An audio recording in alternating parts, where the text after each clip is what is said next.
So last week we finished Perek Nun and Tanya, but we're not finished yet. We finished it inside, we finished explaining what's going on, but I just want to add a few ideas, and more specifically I would like to add two stories. Both of them stories that are said by the Frierdiker Rebbe about the Baal Tanya, about the Alter Rebbe. The topic of the Perek Nun, is this tremendous madrega of Ava, where a person is totally consumed with Avas Hashem to the point of Kaleis HaNefesh, to the point of no desire. It's not about me and my satisfaction and my connection to Hashem and my living a life which is a holy, spiritual, meaningful life with connection to Hashem, but it's about a desire for the neshama to rip itself away from the body and to be totally subsumed in Hashem, because it comes from a realization that the only truth is Hashem, and this whole world is just one big Mitzrayim. It's one big place of klipa and gashmias and meitzar, and a desire just to become nothing and to connect to Hashem, to become part of Hashem. That is the Ratzi element. That is the Ratzi element, the heart racing, the neshama racing towards Hashem. But the Alter Rebbe concludes and says that the Ratzi has to be followed by a shuv. That if you're a person who's doing what Hashem wants, and if that's the case, then the Ratzi also is because Hashem wants you to have a Ratzi. Al karchach atameis, right? That the reason why you're having this Ratzi is because Hashem wants to, because it says in the Torah. So then it's nichnas b'shalom, as we spoke last week. And then when you hit the place of Ratzi, when your heart is completely desiring to connect to Hashem, you have the shuv moment and you realize that's all correct, but what does Hashem want of me? Hashem put me down here in this world because He wants me to make a dir b'tachtonim, and that's accomplished through Torah and through mitzvahs. So on that note, I'd like to share two stories. The first story is retold by the Frierdiker Rebbe. He said in a sikha in Tafshin Beis in 1942. And he says, we heard it from, and who heard it from? In other words, it goes back all the way to a person who was present at the scene. And the scene was in the year Tov Kuf Mem Gimel, and that's 1783 in the city of Minsk. As we've mentioned before, when the Maggid passed away, in the year 10 years earlier. He passed away in the year Tov Kuf Lamed Gimel. Yutas Kislev Tov Kuf Lamed Gimel, which was 1772. The Maggid passed away, and when he passed away, so for the first while, the Alter Rebbe, he was a chassid of one of the senior students of the Maggid, who was Mendel of Haradak. He was Machaber of the Sefer Pri Haaretz. So the Alter Rebbe was a chassid by him, and then Mendel of Haradak, famously, he went up to Eretz Yisrael in the late 1770s. He went up to Eretz Yisrael and took with him many chassidim, and they settled in Tzfas. And Tzfas and Tveria. And the Alter Rebbe was actually planning on going along with Mendel of Haradak, but he was convinced by the chassidim to stay and to be the leader of the chassidim. And the Alter Rebbe took over the leadership of chassidus not in Haradak, but he took over the whole area of Ukraine and White Russia and Lithuania, which was a very, very huge region.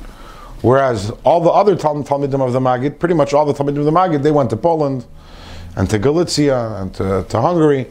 And the Alter Rebbe, he got, because that's where the Alter Rebbe was from. The Alter Rebbe was a Litvak. That was his area. That's where he was from. And also, in these areas, in the areas of White Russia and Lithuania, that's where there was the very, very big Talmidei Chachamim and the big Misnagdim, but not only the big Misnagdim, but also very, very learned. So they figured the Alter Rebbe, who was a Goyen in Nigla, after all, he wrote the Shulchan Aruch also, so he was the one who was suited to take over in this area, which was, so to say, a hostile area. And the Alter Rebbe Taka encountered a lot of resistance. As we know, he was arrested twice because of the resistance. Thank you very much. Because of the resistance he encountered. But he also had a tremendous success in creating tens of thousands of chassidim in that area also. But Akapanim, it all came to a head in the year 17, again, I said Tavkuf Mem Gimel, which is 1783. And the Alter Rebbe was invited to the city of Minsk, and in the city of Minsk over there, to, so to say, to debate those who were opposed to Chassidus. And from all the cities nearby, they gathered in the city of Minsk. And there was the city of Minsk, and there's the city of Slutsk, and there's some other cities, Vilna, and many cities nearby. The big Landim all went to Minsk for this vikuach. And actually, the first thing they insisted was that they have to farher the Alter Rebbe on Nigla, because they don't want to deal with an Amaretz. So that was the first thing they did. So they did that. So that was session number one, as they asked the Alter Rebbe a bunch of questions on Gemara and Pesachim, and the Alter Rebbe obviously passed with flying colors. And then came the time when the topic of discussion was going to be Chassidus. And the Misnagdim actually at that point in time, they had consolidated their main philosophical issues into two big problems they had with Chassidus, two big questions and two big problems. And this is very emblematic of the time of what was going on and what the Baal Shem Tov was trying to accomplish. Tanya number one, complaint number one against Chassidus was that the Baal Shem Tov preached how important and how precious is the tefillos and the tehillim of the Pashto people, even though the Layadi Ma'ka Amar, they don't even know what they're saying, they don't understand the Pirush HaMilos. We're talking about this was a very dreadful time for Klal Yisrael, materially, economically. I mean, this was, Khmelnytsky came and destroyed the infrastructure, the Jewish infrastructure, and killed hundreds of thousands of Yidden also. And the economic situation was very dire.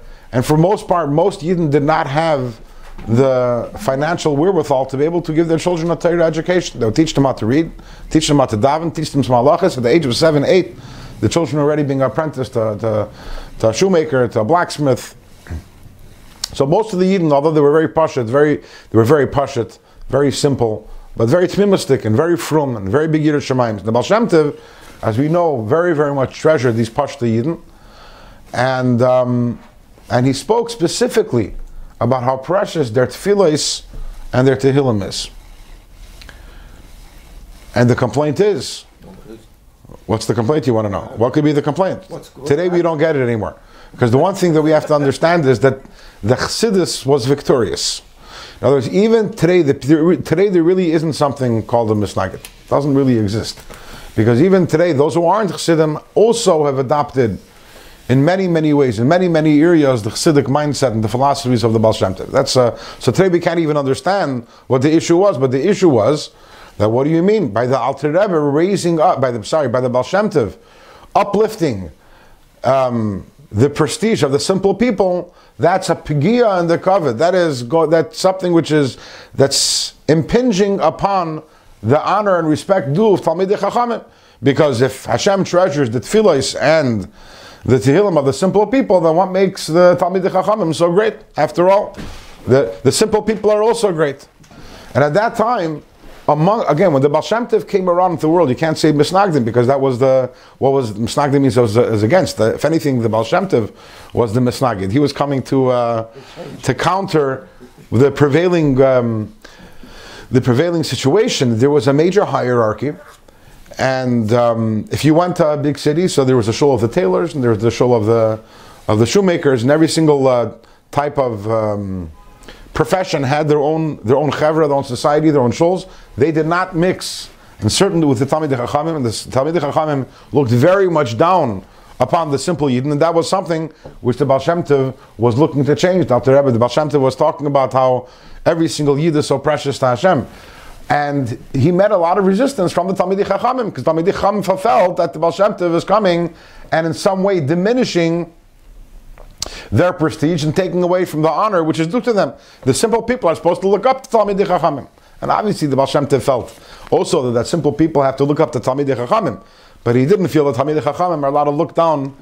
On simple Yidden. Yeah. But didn't the Misnagdim criticize Chassidism because they almost deified the Rebbe's? That was one of the main criticisms. There were many criticisms. Many criticisms. That actually wasn't one of the main ones. But for the purposes of this debate, it was distilled into two tainas. So that was taina number one. Again, this is about this particular debate. And taina number two is, once again, somewhere along the same lines, that the Baal Shem Tov says that even tzaddikim have to do tshuva. And once again, they felt that with this statement, the Baal Shem Tov is putting down the tzaddikim, the Talmidei Chachamim, and they felt that this is very dangerous for Klal Yisrael, this putting down the Talmidei Chachamim, and on the other hand, raising up the simple Yidden. Those are the two tainas that they had. They presented the tainas to the Alter Rebbe.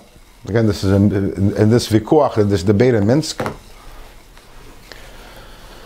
And the Alter Rebbe said, I would like to respond by analyzing the very first revelation of Hashem to Moshe Rabbeinu.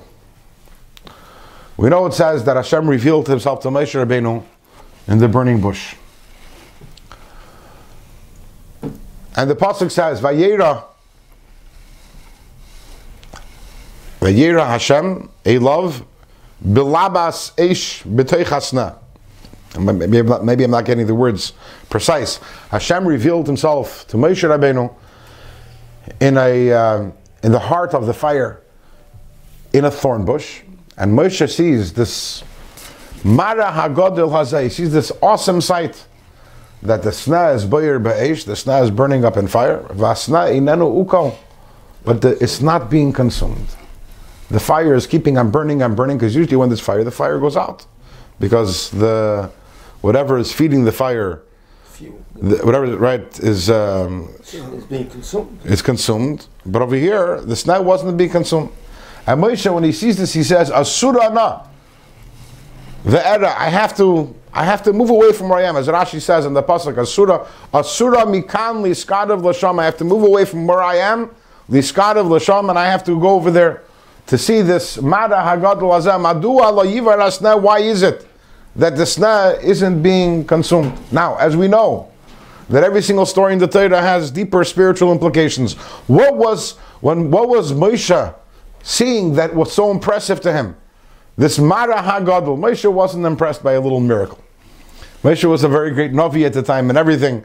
If Moshe was awestruck by this sight, there was something deeper going on over here that caused Moshe to be awestruck to the point that he says, I have to go, I have to move away from where I am, I have to go there and I have to check this out. So the Rebbe explained. He says, the fire we know is the passion of a Yid, the passion of the Neshama. And Adam Eitz HaSada, we are all trees. Every single one of us, we are all trees. Every human being is a tree, every Yid is a tree. However, when it comes to trees, there are two different types of trees. There are fruit trees, trees that grow fruit.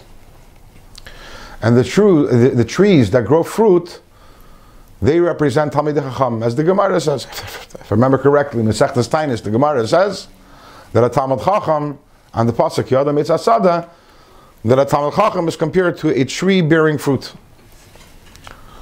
So who is the sna? What is the thorn bush? The tree doesn't grow any trees. It doesn't grow any fruit. That refers to the Pashta Yidden, the simple Yidden. So Moshe looks at the fire, the passion, the Avas Hashem, which is within the Anoshim Shutim, within the sna, within the simple Yidden. And he notices something fascinating. Hasna Boyer Ba'esh. The sna is burning in fire. But vasna inenu ukol, it's not being consumed. He says Talmidei Chachamim also have a fire of love for Hashem, but they quench that thirst. They, so to say, extinguish that fire through their Torah study. Because when they learn Torah, that's how they resolve their fire for Hashem. Hashem, thirsting for Hashem. So how do they quench that thirst? Through studying Torah. When they study the Torah, they cool down. So the fire, so to say, subsides. Where do we have this phenomenon? That the fire just keeps on burning and is never consumed, it's never extinguished because the thirst is never quenched. That's by the Anoshim Pshutim, that's by the simple Yidden. The simple Yidden, because they don't have the Torah, they're not Talmidei Chachamim. So therefore, their heart is constantly burning with a fire for Hashem, and it never goes out. It's never in any way lessened the fire, because there's nothing to lessen the fire. They're just in a state of constant desire to connect to Hashem. And when Moshe Rabbeinu sees this, what does he say? He says, Asura na, I have to move away from where I am, and I have to do tshuva. That inspired Moshe Rabbeinu to do tshuva. In other words, even though the Moshe Rabbeinu was a tzaddik and a tzaddik gomer, he was born a tzaddik. Most tzaddikim aren't born tzaddikim. Moshe Rabbeinu was unique that when he was born, Nismala Habayis Kuli Eira, the house was filled with light. This inspired Moshe Rabbeinu to do tshuva. And that's what, with that the Alter Rebbe finished. And as the Frierdiker Rebbe says, he left Minsk with 400 nuchsidim, 40 minyanim of chassidim. Because it was this one answer which answered both questions with one hasbara. What is so special about the davening and about the tilim of the simple people, and why is it that tzaddikim have to do tshuva? Why do tzaddikim have to do tshuva?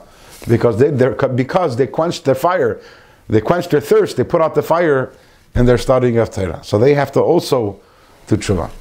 And this is shot of returning. Once you have chalos and nefesh, you have to go back.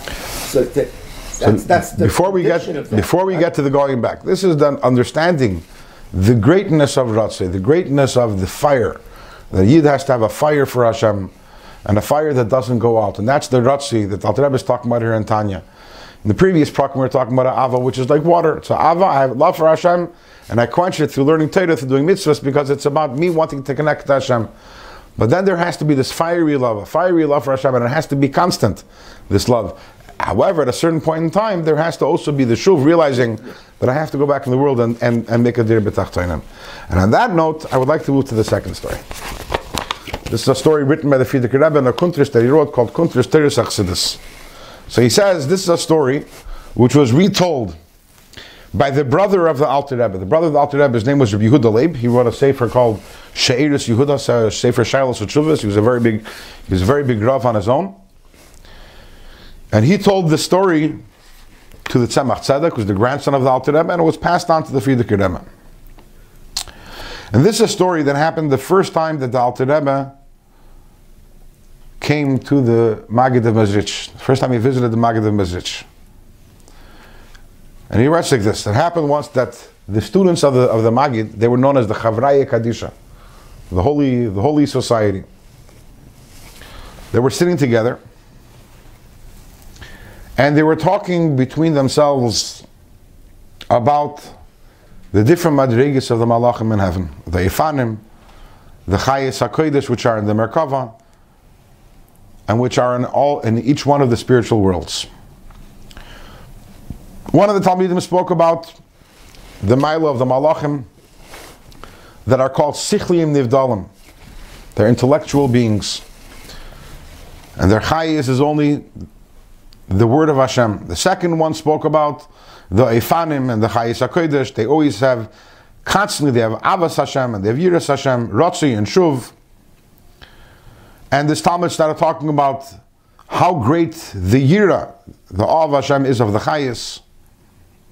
A third one of the Chavraya Kadisha starts talking about the Srafim that are even higher than the Chayes, because they're in the world of Bria.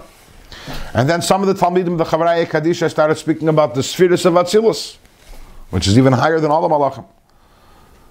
And they started speaking about the Maila of the sphere of Tiferes over all the over the spheres. And then the Maila of Bina over the Midas. And then Chachma over Bina. And then Keser, which is the Gulgalta, the skull, the Maila of Keser over all the Midas, over all the spheres. And especially Pnimius HaKeser. And they kept on going, talking about the different madrigas that there are, the Malachim and the spheres, and higher than that. And the members of the Chavraya Kadisha, as they were describing the tremendous haflah, and the exaltedness, and the sweetness, and the beauty of the Avodah of the Malachim, and the Natzalim, which is even higher than Malachim, they became fiery. And they started in their gaguim for Hashem. Says most of them, they were just, their lips, at the point they entered an ecstatic state, their lips were moving, couldn't hear anything, they weren't saying any words, and all of them were shaking and crying. Some of the people of the Chavraya Kadisha, their faces were white. Their hands were lifted up. Some were singing silently to themselves. And their hearts were pashat, storming, and it was, you could see that pretty soon they're all going to die. Their neshamas are all going to leave. They entered that state of Islavos. The neshamas were all going to depart their bodies. The Alter Rebbe said that when he saw this, for the first time he got that which Reb Shimon Bar Yochai said in the Zohar. He said, "Bechad katira is katarna," with one knot I am knotted with Hashem. Be'achidna, with Him I am one. Be'lehita, in Hashem my heart is ablaze. The first time he got some sort of understanding and picture of what that is was when he encountered this scene of the Talmidim of the Maggid. Again, this was the first time the Alter Rebbe arrived in Mezrich. And it's without a doubt, the Alter Rebbe said, that if the Maggid would not have walked into the Beis Medrash at that time, some of the Chavraya Kadisha would have had actual Kulei Sanafesh because of the tremendous thirst to become subsumed in Hashem's light. But suddenly they heard the steps of the Rebbe, the Maggid, and immediately that caused everyone to snap out of their dveikus, and everyone stood up out of respect and to be mekabel Pnei HaKodesh. The Maggid walks into the room, sits down at the head of the table, and he said a Torah. The pasuk says, "Anochi asisi aretz va'adam Allah barasi." I'm not sure where this pasuk is. The Eibishter says, I made the earth, Anochi asisi aretz va'adam, and human being, Allah barasi, I created on the earth. And the Maggid explains, Anochi misha anochi. I am who I am. The one who is hidden from and concealed even from the highest Natzalim, the highest spiritual beings. So I concealed myself with many contractions, and I emanated Natzalim, I created creations, Shrafim, Chayis, Efanim, Malachim, and worlds without any number. And then, through contractions more than can be counted, Asisi Aretz, I created Olam Haza Agashmi, the Adam Allah Barasi, and the human being I created on it. The Adam, the person, is the tachlis of everything that I created. Hashem says, yes, I created everything, but everything, the purpose is the Adam, the human being, and Barasi is Begematria 613. The word Barasi is 613 because the tachlis of the person is to do the mitzvahs. Sorry, it's in Yeshayahu. Thank you. And it's brought down, the Maggid says, it's brought down in the Pardes in the name of the Sefer HaBoyer, that Midas HaChesed of Atzilus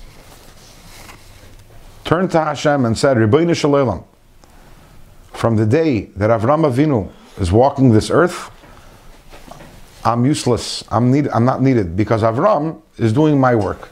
This is what it says in the Sefer HaBoyer.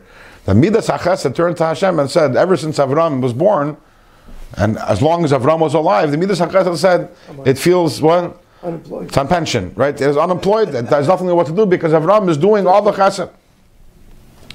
Avram, who was imagine that, Avram who was a neshama beguf, who was doing achnasas archim, and being mefarsim, publicizing Hashem's existence in Elam Hazeh Tachtain, is higher than Midas HaChesed of Atzilus. And when Midas HaChesed went and told us to Hashem, that's talking, it's jealousy. Midas HaChesed was jealous in the Aveda of Avram Avinu.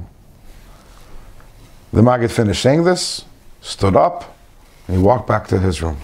And with that Torah, he calmed everyone down.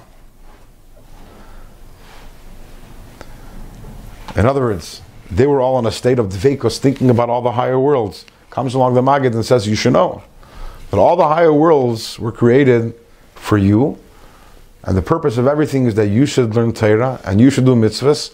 And in fact, when a neshama beguf is doing Torah and mitzvahs, all the entities of the higher world, even Midas HaChesed Atzilus, is jealous of you because you are the purpose.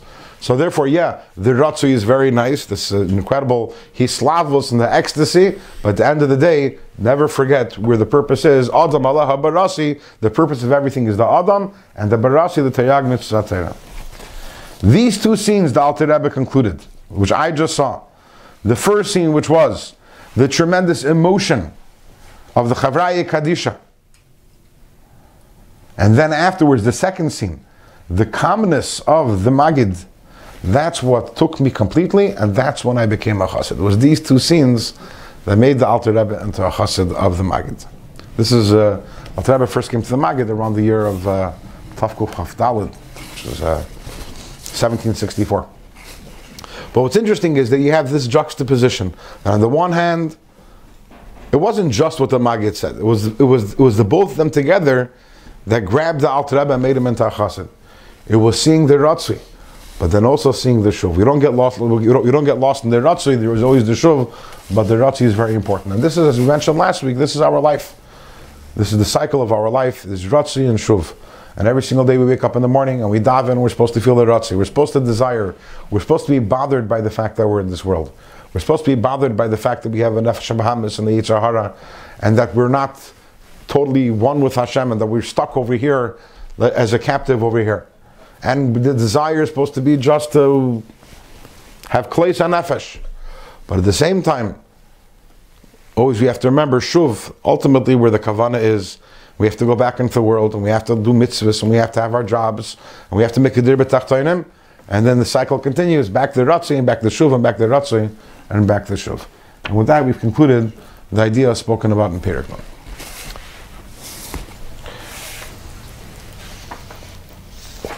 We are now officially entering the home stretch of Tanya. Perek Nun Aleph. With this, we have 3 prakim left in Tanya: Nun Aleph, Nun Beis, and Nun Gimel, in the first part of Tanya. And these 3 prakim constitute one idea. And this, so basically, right now we're entering the final chapter in Tanya. Not literally the final chapter. There's 3 chapters, but the final sugya in Tanya we'll be entering in Perek Nun Aleph. And in order to understand where the Alter Rebbe is coming from, we have to backtrack a little, and we have to give a little context. We have to move back a little, and then we'll understand what the Alter Rebbe is trying to accomplish over here. As we mentioned, Tanya divides more or less into 2 parts. The first part is Perek Aleph through Perek Lamed Daled, chapter 1 through 34.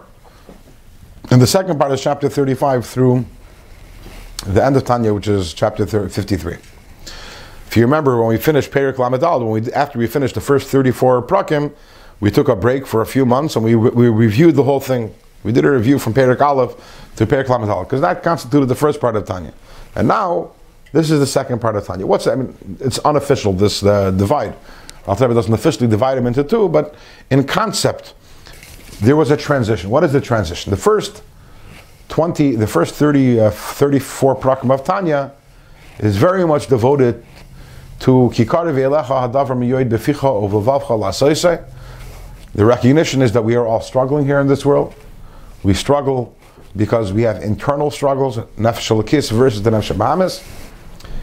And how is it that despite the struggles between the Nefesh Elokis and the Nefesh Bahamis, how is it that we can be victorious in our struggles in the areas of Machshava, Dibur Maisa, Beficha, Uvavavcha La'asosei?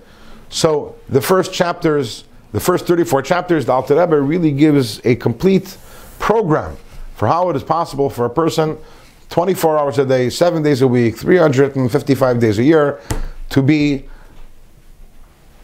win the struggles, that Machshava, Dibur Maisa, to do the proper thing. So it's that in the first part of Tanya, Alter Rebbe, the goal isn't to explain the why, what's behind everything, the reasons behind everything, and the larger plan. We're in a very practical stage. I mean, there is some philosophy over there also, as needed, but it's mainly the practical parts of Tanya. Perek Lamed Hey and on, the Alter Rebbe enters the more philosophical part of Tanya, and there the Alter Rebbe starts explaining more the significance of what we're doing and why we're doing. Because obviously knowing why we're doing and what we're doing impacts also our ability to do our avodah properly.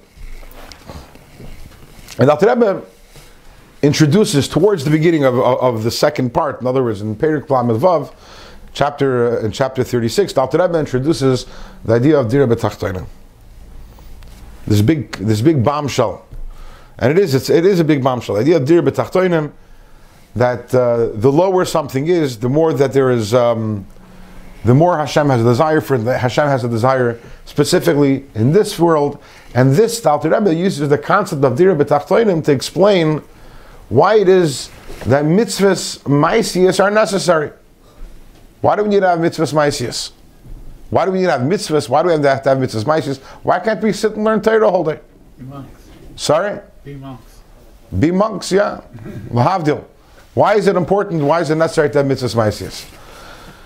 And that dir b'tachtoinim explains that in order for us to impact the world, we need to do mitzvahs dafka, mitzvahs ma'asiyos.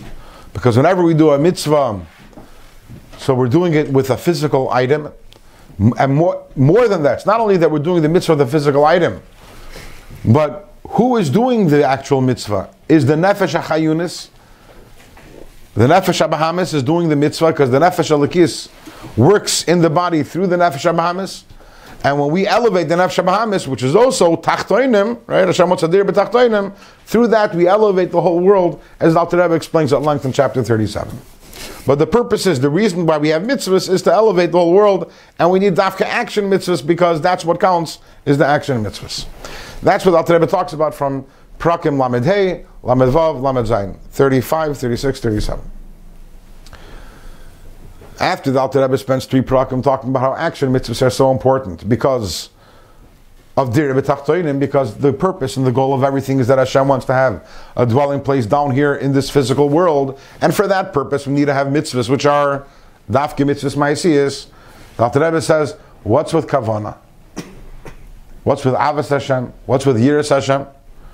Why are they important? If the purpose is dir b'tachtoinim, is there any significance at all to kavana? So the next few prakim, and prakim Lamed Ches and Lamed Tes and Mem, next 3 prakim, the Alter Rebbe lays out his whole thesis on why kavana is important.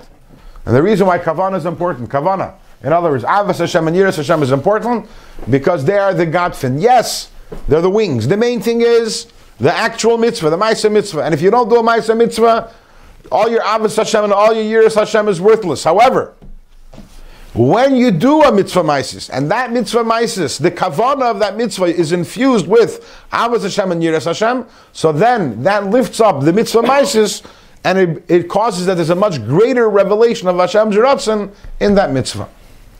So that's Lamed Zayin, Lamed Ches, Lamed Tes, and Mem, and then from Mem Aleph until Nun, 10 prakim, which we just finished, the Alter Rebbe says, if avos Hashem and yiras Hashem are so important, let me teach you how to have avos Hashem, let me teach you how to have yiras Hashem, and that was the last 10 prakim. In the last 10 prakim we learned at length many different levels of yiras Hashem, many different levels of avos Hashem, leading up to this final Perek Nun, we spoke of the highest level of avos Hashem, the level of Zav. Yes? So, but before it also mentioned avos and yiras Hashem. Where? Before Lamed Dalet, before Lamed Hey. Does it?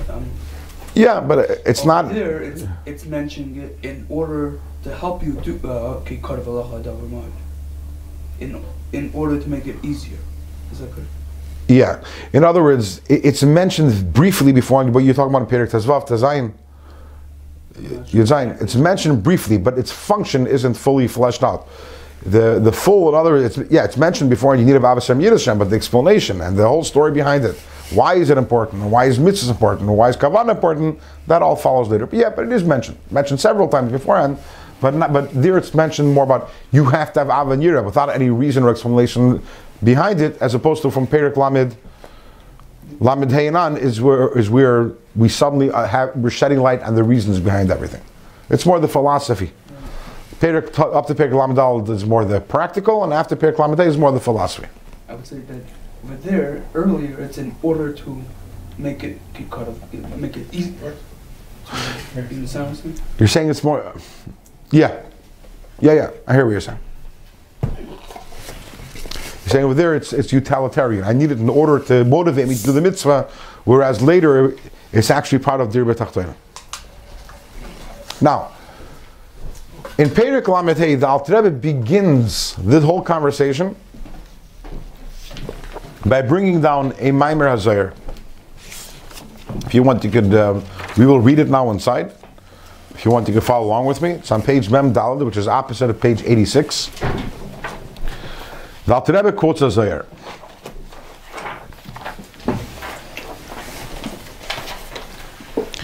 Ten lines from the top of the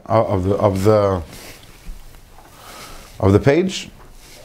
The Alter Rebbe says, "We'll behect him to explain everything."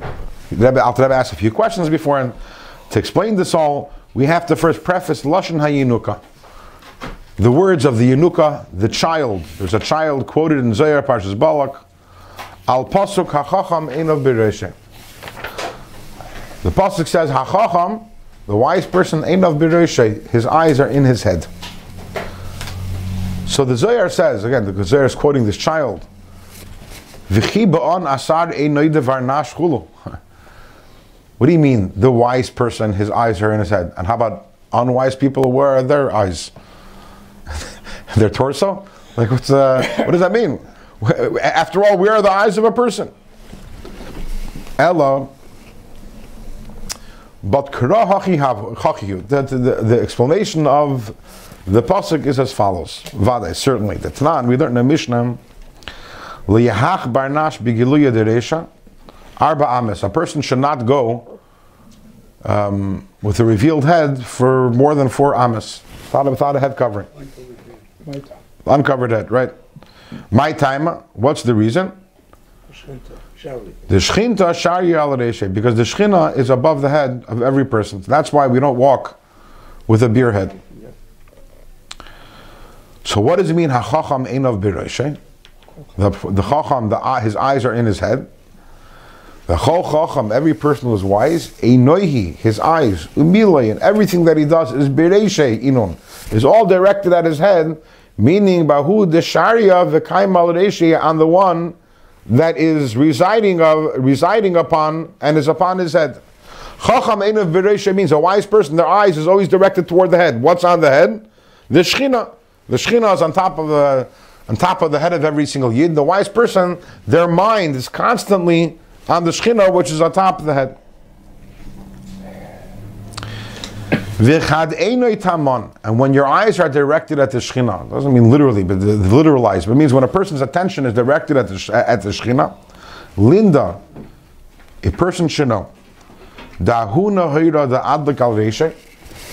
that fire which is lit above your head, which is the Shechina, it needs oil. Begin because the Gufa de Barnash, the body of the human being, Ihu Psila, is the wick. And the fire that's above the head of the person, in other words, the fire that's attached to the wick, is the Shechina. V'shleima malka tzavach v'amar. Shleima Melech screams and he says, V'shemen al reishcha al yechsar. He says, make sure always there's oil on your head. This light which is above your head, in other words, the Shechina, it requires oil. And what is the oil?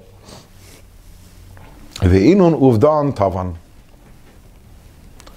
Those are mitzvahs, actions, positive, maisim toivim. The maisim toivim is the oil. So basically, we constitute a candle. The Shechina is the fire, which is above our head. Our body is the wick. And what is the oil? Because we know if there is no oil, if you're just going to put a fire to a wick, it's not going to last very long. What keeps it going? And what's the oil that keeps it going? The fuel that keeps it going? The shemen is mitzvahs. Doesn't say Torah. Look what he says. It goes together. No. Uvdan tavan. It's very clear. Maisim toivim. Va'alda. And that's why the pasuk says, "Hachacham einav b'Reshe." Your eyes should always be on your head to ensure that there's oil. You should always, in other words, always keep just like if you have a candle in your house and you don't want it to go down, you're always going to be checking to make sure is there enough oil, right? Or today you always should make sure, did I pay the electric company to make sure that the electric doesn't go out? You always have to have your mind on the oil. Always have to have your mind to make sure that you're doing enough mitzvahs and you're doing enough ma'asim tovim, because when you have the oil, That's what keeps the Shekhinah connected to the wick, which is your body. That's what the Rebbe says. That's how the Alter Rebbe introduces the second part of Tanya, which again begins in chapter 35. And the point over here is the Alter Rebbe asks, why do you need to have mitzvahs? Why do you have to have the Uvdin Tavan? And that's where the end. That leads us into the whole point of Dir B'Tachtoina. The reason why you have to have mitzvahs, the reason why you have to have Uvdin Tavan, and why the reason Uvdin Tavan is the fuel that connects you to Hashem, is because of Dir B'Tachtoina. Now, back to Perek Nun. Perek Nun Aleph, page Ayin Aleph, opposite of page 140. Alter Rebbe begins, V'hine, at this point right now, we moved away, we're 15 parakim removed from Perek Lamed Hey. But Alter Rebbe says we need to revisit. We need to revisit that which the Yenuka, that which the child said in the Zohar. There's something we need to understand. We need to better understand the words of the Yenuka. What is the technical question the Alter Rebbe is going to answer? Coming to answer is that this will become obvious from later on in the parakim. There's a technical question that these next three chapters, these next three parakim are going to answer. And that is that the Zohar and the Yenuka refers to our Maisim Toivim, our good deeds as Shemen, as the oil. We know that in Torah a mashal is always exact, always precise. And why is a mashal in Torah always precise? It's not like if I'm, when we make a mashal, if you pull a mashal out of your mind, it's not exact always. Why? First of all, it doesn't, as long as you get the main point across, you get the main point across. It doesn't have to be exact. In Torah, the mashal comes from the nimshal. In the words of Chassidus, the mashal is nishtalshal from the nimshal. Meaning, whenever there's a mashal in Torah, the mashal, we know that everything begins off on the spiritual levels and comes down through the worlds and enters the lower worlds and lower worlds until it enters our world. So when Torah gives a mashal, so for example, when Torah says Shemen and Psila, that means that those physical elements, where do they come from? What's their source? Everything in this world has a source in the higher worlds. In Torah, it's coded. In Torah, when the nimshal is always the source of the mashal. So therefore, everything has to be exact. Every mashal in Torah has to be exact. The problem is that if you look throughout Kabbalah and look throughout Chassidus, we find that Shemen is always used as a mashal for Chachma. Shemen always represents Chachma. Shemen Mishchas Kodesh. And in the last few parshas, not Shmini, not Tazria, we have all about the Shemen HaMishcha, Shemen Mishchas Kodesh. Shemen Mishchas Kodesh is Chachma.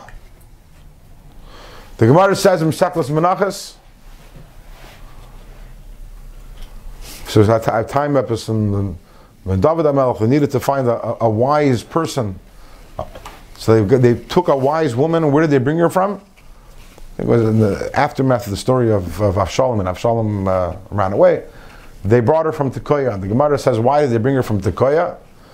Because they're very wise over there. Why were they wise in Tekoya? Because there was tons of olive oil there. The Gemara says, Haragil b'shemen zayis, that someone who regularly is used to having eating olive oil, I guess, foods with olive oil, you don't drink olive oil straight. So that brings to Chachma. Because oil is the physical representation. It's nostalgical from Chachma. And the Hanukkah story, this is very negay. The whole Hanukkah is about Chachma. We're not going to go into that right now. But there's a reason why the Yevanim, when they came into the Beis HaMikdash, and there was gold, and there was silver, and there was precious everything, and the only thing they were looking for was to wanted to make the olive oil tummy. That's the only thing that's the Timu Kol Hashman, and that's what's on their head. Vasapes, and there are spiritual reasons.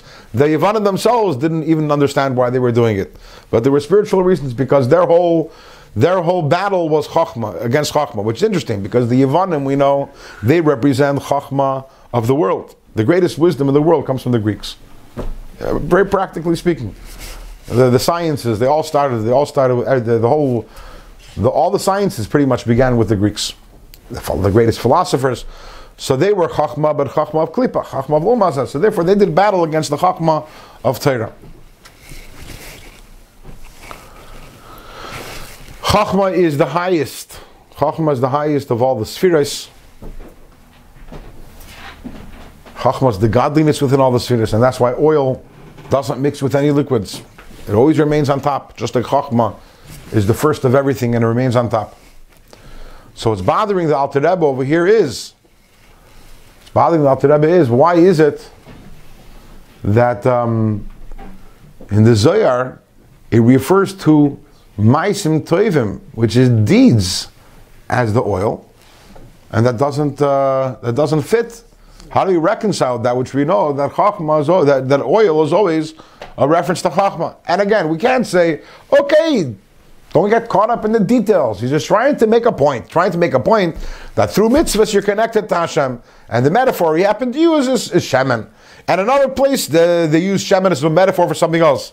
Big deal. No. In Torah everything is exact. If shemen is Chachma, it's Chachma. It's not Maisim Tovim. So why is the Yenuka calling it that? I'll take the...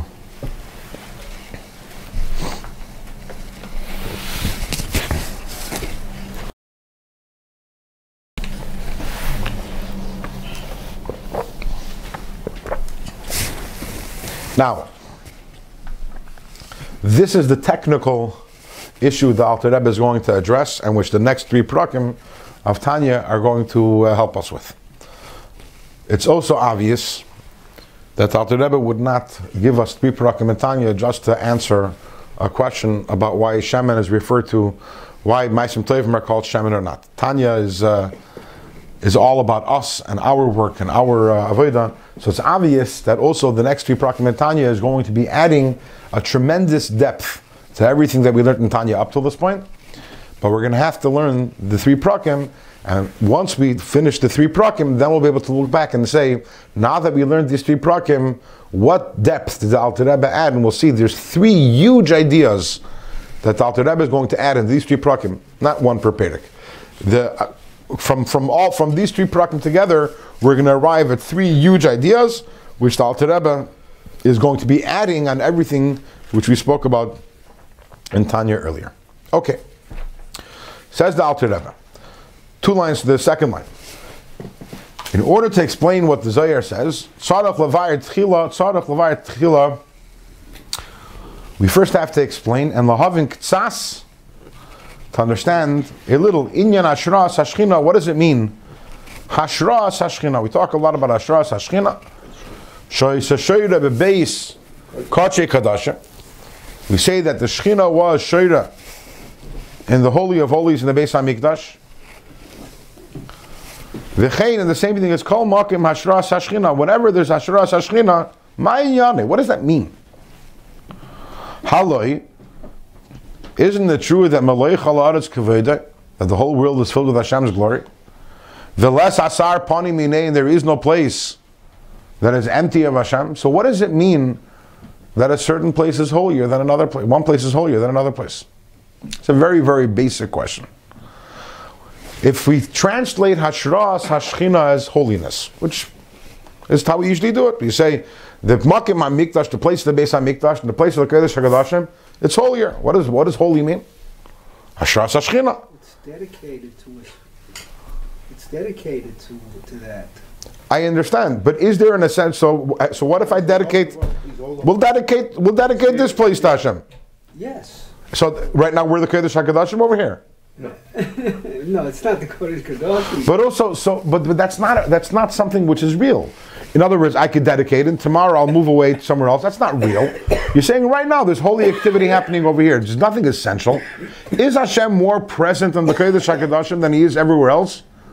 I think you go and you ask the average Yid, go outside tonight, walk on the street and ask people, is Hashem more present in the Beis HaMikdash and the Kodesh HaKadoshim than the rest of the world? I think the average Yid will tell you, yeah. And they're right. There's a place of Gilead, there's a place, it's a Hashras Hashchina there, but what does that mean? Hashem is everywhere.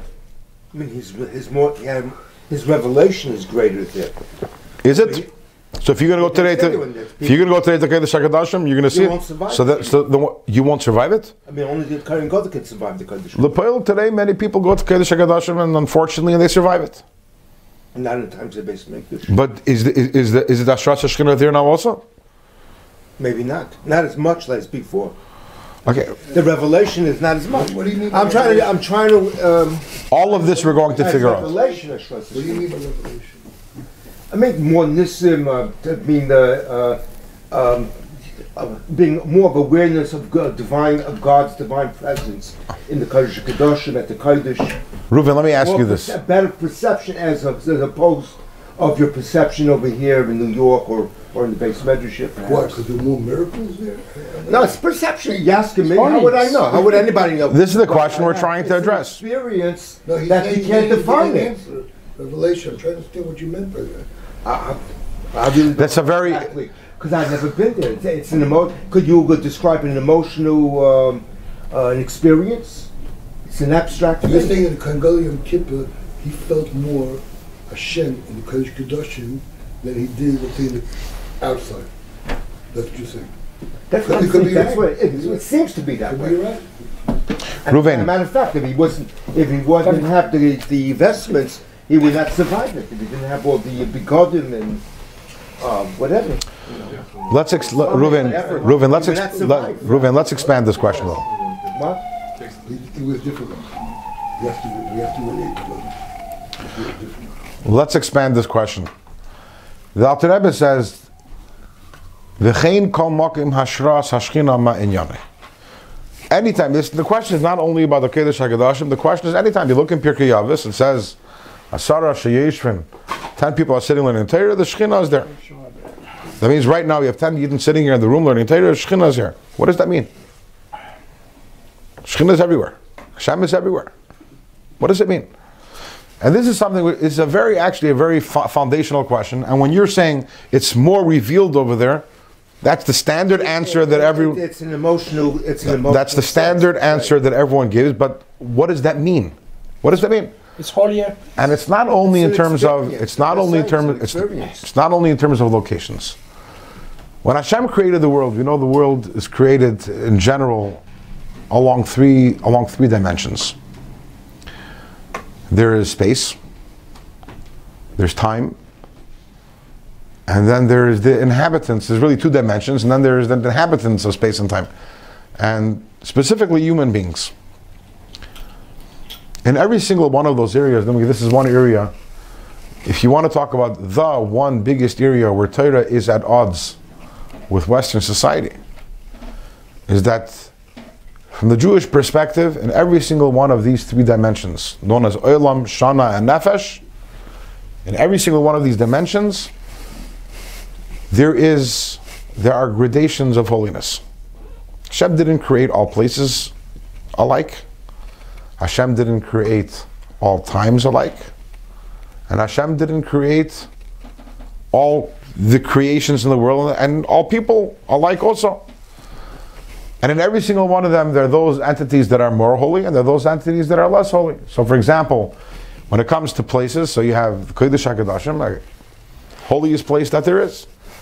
And then you have Yerushalayim. We know the Mishnah says there are Esher Kedushas, there are 10 different levels of Kedusha within Eretz Yisrael. Yerushalayim is more holy than the rest of Eretz Yisrael. And certainly the rest of Eretz Yisrael is more holy than Chutz La'aretz. And then in Chutz La'aretz, you have places, you have shuls, Beis HaKnesses, Beis HaMedrash, and we believe there's a level of Kedusha over there also. And then you have Lahepech, you have certain places that are unholy places. Let's say Mitzrayim is an unholy place.